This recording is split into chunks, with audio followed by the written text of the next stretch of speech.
Hi everybody, my name is Beju from RightClick. I have Connor here with us, our AI expert. He's developed a lot of exciting applications for our customers. As AI is changing so quickly, we thought we'd come out with a weekly what's been happening in AI over the last week.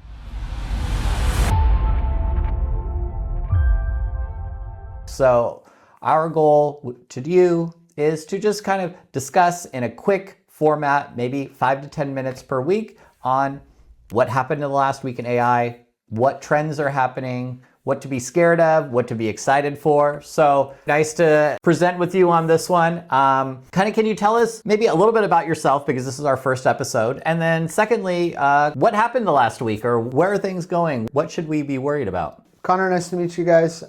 Really excited to kind of share you what I've kind of learned and what I've seen recently. So my background, doing some custom applications for our customers, really problem solving is the core of it. And so with AI, we've seen a lot of excitement and a lot of movement around where do we use it, how can we really benefit the most from it. And so we just have a few things we want to kind of bring up to speed on what's going on. You've probably heard of the open source project called OpenClaw. If you haven't, it's basically this autonomous agent that you let go in this computer. Most people use a little Mac Mini, and it has full control to do anything and everything it wants to do, which is great. It's really great at accomplishing tasks. That sounds a little scary as well. Yes, I was going to get to that. The downside of having something like that is it obviously has a lot of permissions, and so people are using ways to exploit it, where they develop like additional helper packages that look nice and helpful, and then they steal your information and give it to them. So OpenClaw specifically has had, I think, over 300,000 vulnerabilities. Oh, vulnerabilities, yeah. Wow. So I would say it's a very interesting direction that agents and agentic AI is moving, and it's definitely going to be, I would say, the future in the next 6 to 12 months is of these agents being able to accomplish more and more on their own. So I would say keep an eye on it. I wouldn't use it yourself right now, but I would say let one of the more established companies maybe take that idea, maybe harden it a little bit and release some version of it. That'd be useful. Okay, so stay away from OpenClaw for right now. I would just keep an eye on it. All right. It's very exciting, but yeah. Okay, we'll report more on it maybe in a month or so. Yes, we'll keep you updated.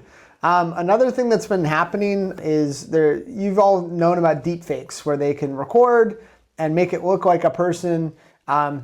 Recently, the percentage of people who are able to detect if it's a deepfake is now under 25%. Oh, wow. So it's no longer, hey, I can kind of tell that looks weird. Yeah. It's, you almost get it wrong more often than not. So there's no longer, oh, let's do a video call to make sure you're that person.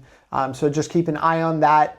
And be a little bit more skeptical of something like that. If you don't feel right about something, you can maybe tell. Both of us are not deep fakes. We're real persons. Real people. Now, next week I'll be using his face, he'll be using mine. I don't know. But so a few things. As far as like AI in a positive way, there's things like AlphaFold from Google, which do like protein folding for medicine. There's actually a drug in like phase 3 clinical trials. That's an AI developed drug. So I think there's a lot of this arms race back and forth between the positives and negatives of AI. So just keep an eye on like all these different changes, and you'll see developments, positive and negative, just be accelerated on both ends. So yeah, that's a few things that are happening as far as AI. There's a lot of movement towards on-device AI from like, it's not just OpenAI or ChatGPT. But now it's a little local version of that AI running on your phone or on your glasses or, something like that.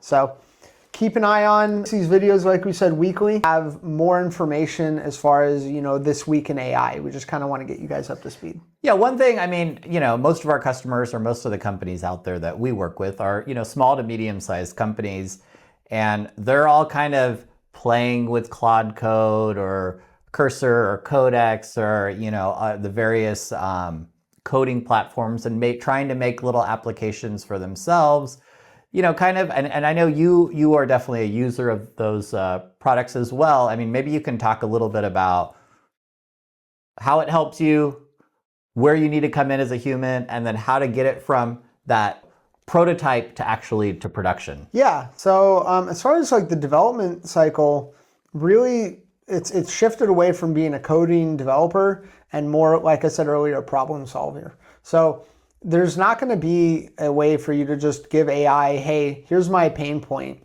and then it comes back with the perfect solution for your company. Because every company is extremely unique. Every company has their way of doing things, and any agent or coding platform could make you a solution. The fact is, making that solution fit into your company is usually 5 or 10 times harder. Right. So the spot where I come in, or somebody like me, a human element of it, is really looking at how people work at that specific place, and then telling the Claude Code or the Codex what you'd like developed, because you know that solution will fit with them. So Right. that's where I see the human element staying right now. Yeah, so next week, what we'll do is we'll talk about some of the projects we've done, some of the ones we have kind of in development, to kind of show, the power of AI, but also it's not as easy as everybody makes it sound. It's not as easy to implement. So go ahead, sorry. Yeah, I was going to say, you'll see platforms like, Lovable, or I think like Base 44. And so what they do is they take all of that off your hands, and they say, oh, just give us the problem and we'll give you the idea. They're effectively doing what like Claude Code is doing. And it's not going to be like something that really just fits in with your company. You're going to spend a lot of time trying to get that solution to fit inside of your workflows in your company. So I see that being, really still useful as far as like what people could bring to the equation. All right, well, thank you, Connor. Yeah. I'm looking forward to doing this every week. It looks like, the AI is changing so fast, so we want to try and help you stay abreast of it. So thank you, everybody. Please subscribe, follow us, email Connor or I, give us a call if you have a question. Yep, we look forward to hearing from you. Thanks, everybody.